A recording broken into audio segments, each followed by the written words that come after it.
Assalamualaikum warahmatullahi wabarakatuh.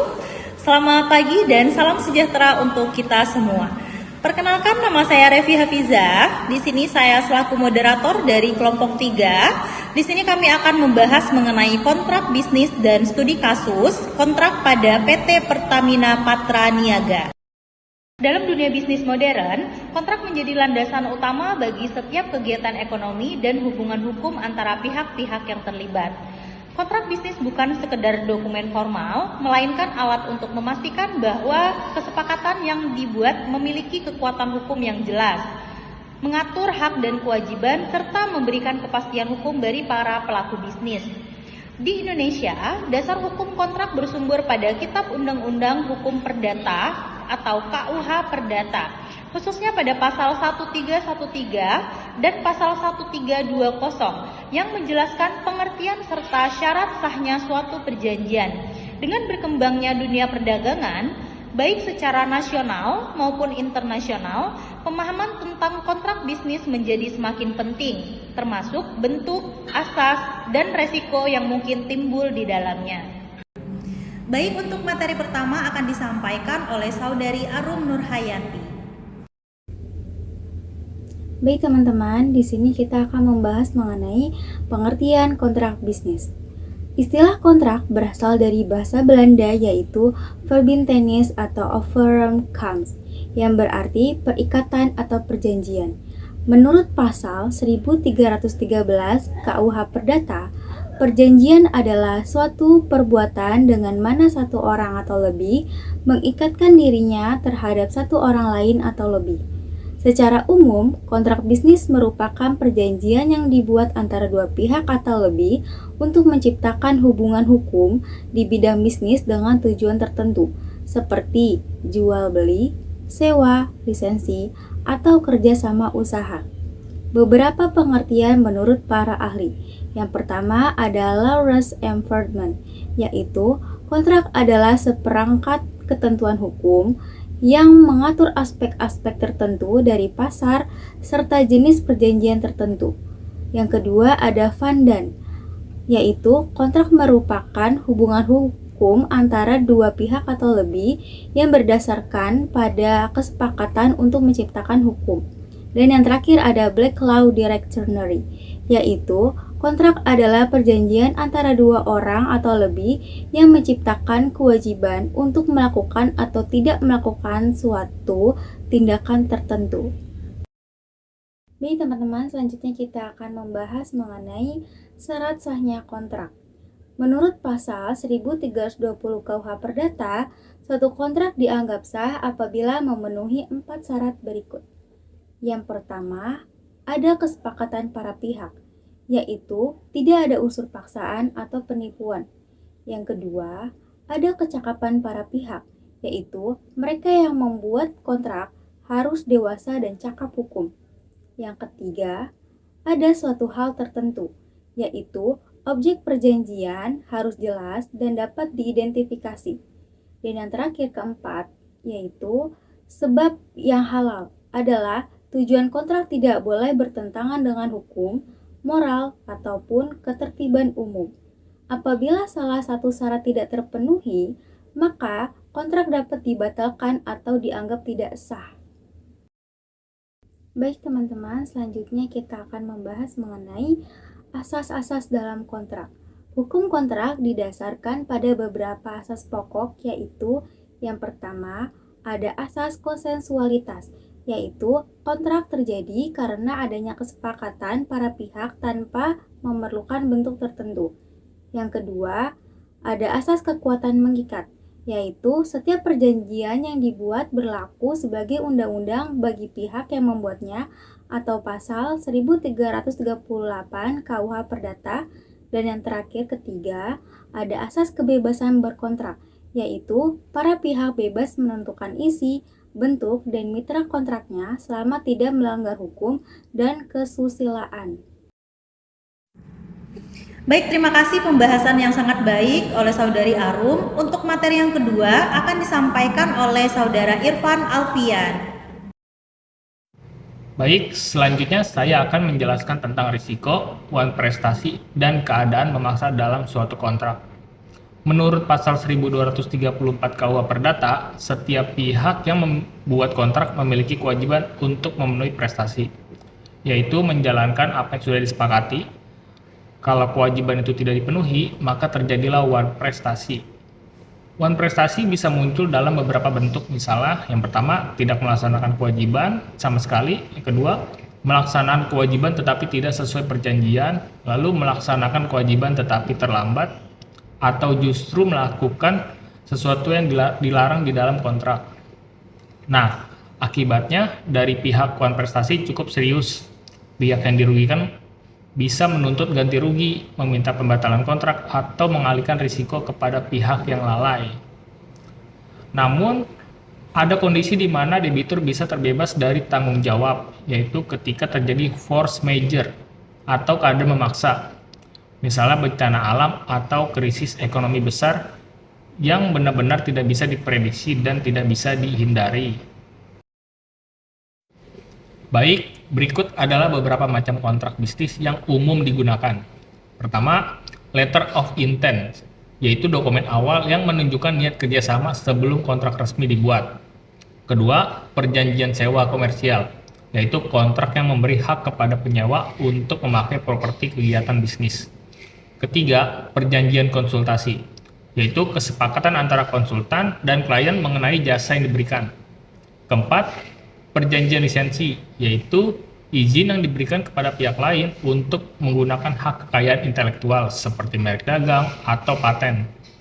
Kelima, perjanjian waralaba, yaitu kerjasama antara pemilik merek dan pihak yang menerima waralaba untuk menjalankan bisnis dengan merek dan sistem tertentu. Nah, selain itu, berdasarkan pasal 1381 KUH Perdata, kontrak dapat berakhir karena beberapa hal seperti pembayaran, kompensasi, pembebasan utang, kebatalan, hingga kadaluarsa. Jadi, memahami jenis-jenis kontrak ini penting agar setiap kerjasama bisnis dapat berjalan dan jelas dan teratur.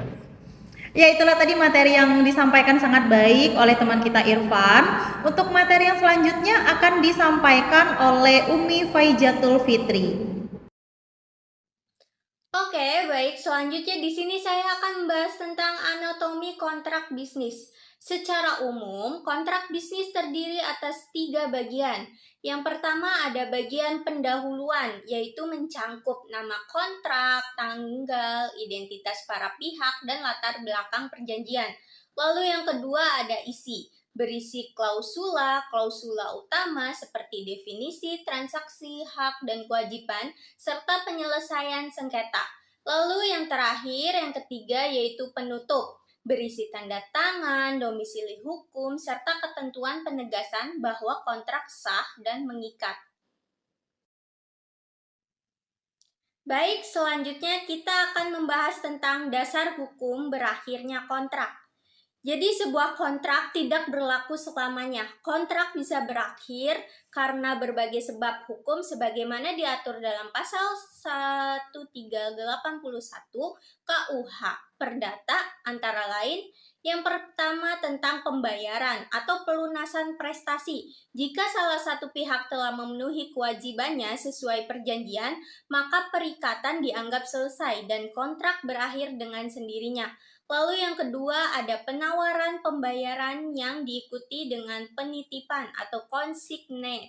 Jika pihak berutang telah mencoba memenuhi kewajibannya tetapi pihak lain menolak, maka utang dianggap lunas apabila pembayaran telah dititipkan ke lembaga yang berwenang.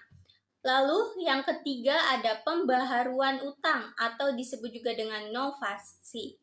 Terjadi ketika perjanjian lama digantikan dengan perjanjian baru, baik karena perubahan isi, objek, atau pihak-pihak yang terlibat.